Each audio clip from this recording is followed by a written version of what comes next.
Oh, how's it going, YouTube? DM Tombstone Belts back here again with a brand new video. And as we get tell guys, from last night was night 1. Tonight is night 2 of SummerSlam, and I just wanted to give you guys my thoughts on it. And before I continue on, just let you know, spoiler alert for anyone that has just came to this video. Obviously, I'm recording this and I'm going to edit it and then post it right after SummerSlam. But if you haven't seen SummerSlam yet, I recommend turning off this video and go watching it before I give you guys my thoughts. I'll give you guys a few seconds. Okay, so to those that stuck around, obviously, we're going to start off with talking about the matches. And, wow, it was quite a SummerSlam. First off with Finn Balor versus Sami Zayn for the #1 contender shot at CM Punk for the undisputed WWE title. Now, it was just before the bell was going to ring that we have Nick Aldis come out and address that he thinks there's someone else that deserves that shot at the WWE Championship. And out comes Gunther. Of all people, Gunther comes out of them. What is this? Oh, I think this is just... Okay, one is a little red jewel. But from where? It's not that one. I don't think it's this one either. Wherever these jewels come from, I don't think... Yeah, it's not coming from this big gold. Yeah. Yeah, I found... Oh. Should have known better. But I found... Alright, never mind. Anyway, let's talk about this match. First off, Gunther comes out and it becomes a triple threat. But then Nick Aldis says, stop. I think we should make it a fatal 4-way. And who returns? Kevin Owens. That's right, guys. After 17 months since he's been out due to a neck injury, he has returned. And boy, wasn't it a praise to finally see Kevin Owens back in the ring. And yet he had to face his old pal, Sami Zayn. And then he ends up beating Sami Zayn to become the #1 contender for the undisputed WWE title. Now, to some people, it was glad to see him back. But for me, don't you think it was a little bit too early to give him a #1 contender shot for the WWE Championship? You know, he just came back. To me, I'd say yes. Oh, I just saw this. One of my jewels of the AEW belt fell out. Well, enough, I found it, and I'm going to just glue it back in place. So, stand by for a second as I do this while on camera, as I talk about it. So, so you guys probably now wonder, what's the next match? Well, obviously, we're going to go with the United States Championship match, which I believe that was the one that was next. Trick Williams versus the returning Baron Corbin for the United States Championship.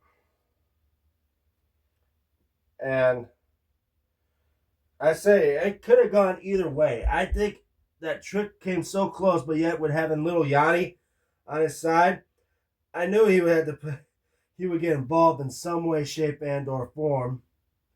But then Baron Corbin wasn't playing that. He was literally going to take out little Yachty if he had to. And in the end, hits end of days on Trick, covers him 1, 2, 3, and then becomes the new United States champion. That's right, guys. Baron Corbin has returned and now is the brand new United States champion. And hopefully, we no longer get to see that horrible Trick Williams U.S. title for a while. And didn't mean for that to rhyme, but hey. Alright, good as new. Now we come to, I think the next one was the interim women's ladder match. And with Chelsea Green, Tiffany Stratton, Jade Cargill, and Lash Legend involved in this matchup. And I know there was another woman, I forgot who. But in the end, it was a lot of people were cheering for Chelsea Green and Tiffany to have a shot at it, and yet it came close between them both.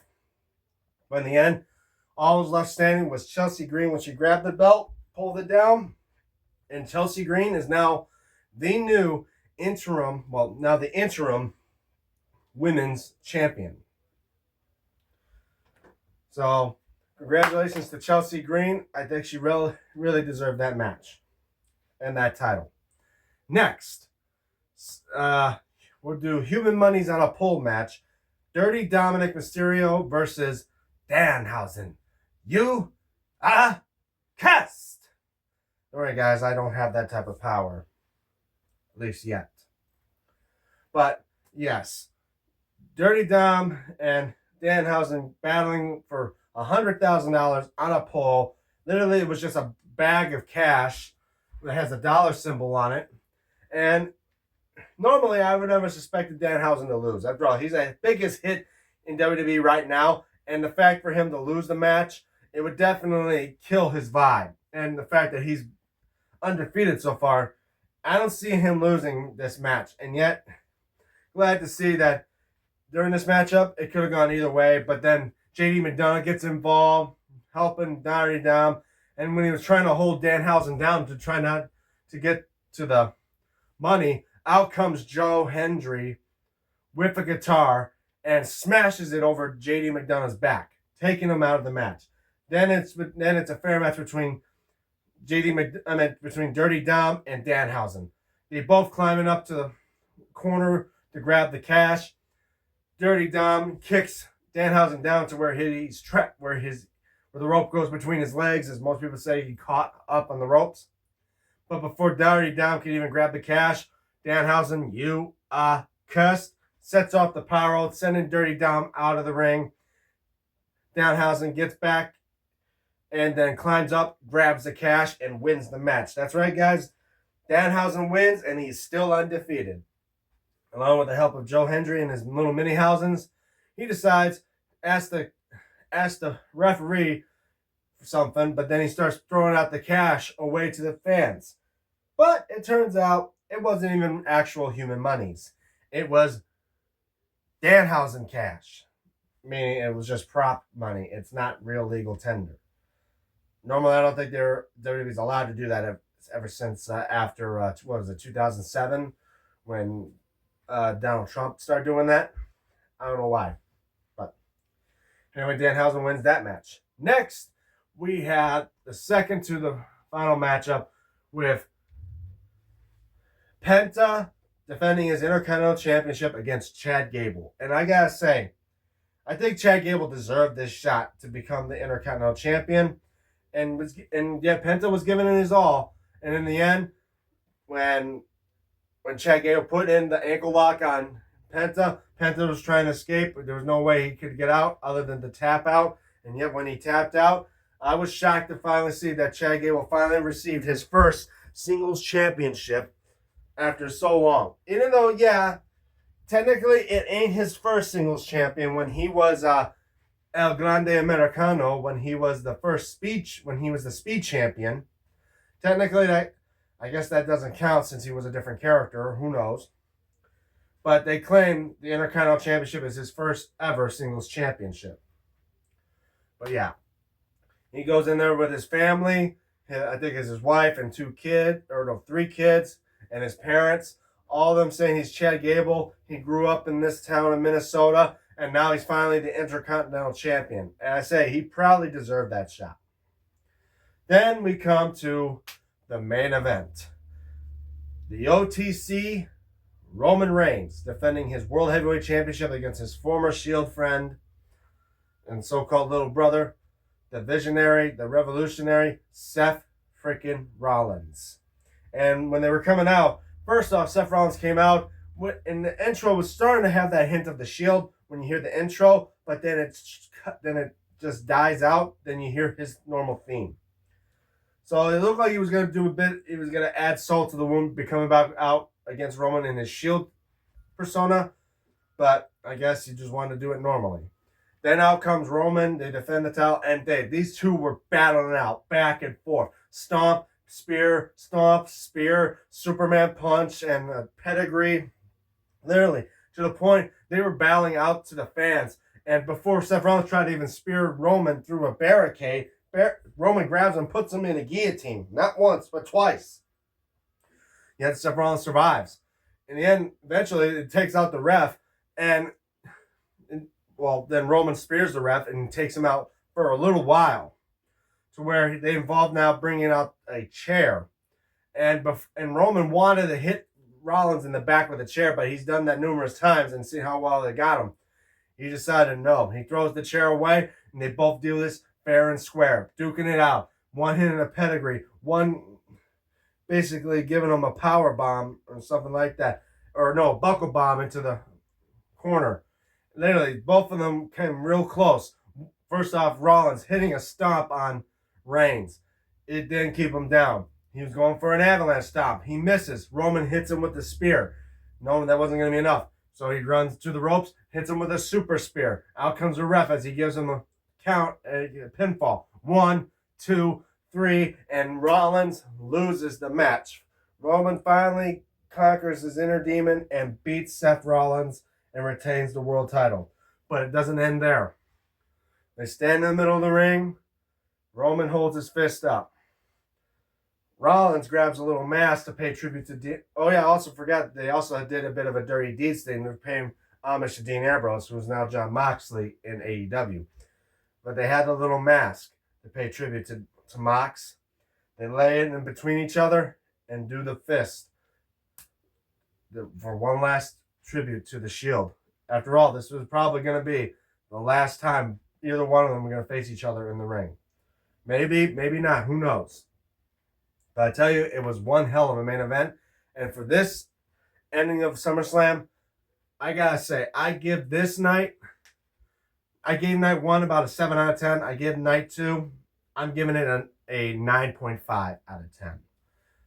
Believe me, it is a great night, and I gotta say, night 2 was better than night 1 by far. And the way it ends out, it definitely deserved it. I mean, we have 3 new champions in this night alone, and it truly was deserved. So that's my thought of SummerSlam Night 2 of 2026. And as well, I want to mention to guys, just if you were part of my live stream, just knowing that today was probably the longest live stream I've ever done in my channel history. Going for 3 or 4 hours with Pez. And we're continuing to do that tomorrow with our tournament called the Battle of the Belts Tournament, which we finally got down. We cut the amount of contenders in half. Now we're doing round 2. And I don't know how long that may last, but we're going to try to see if we can keep it going down to the final one.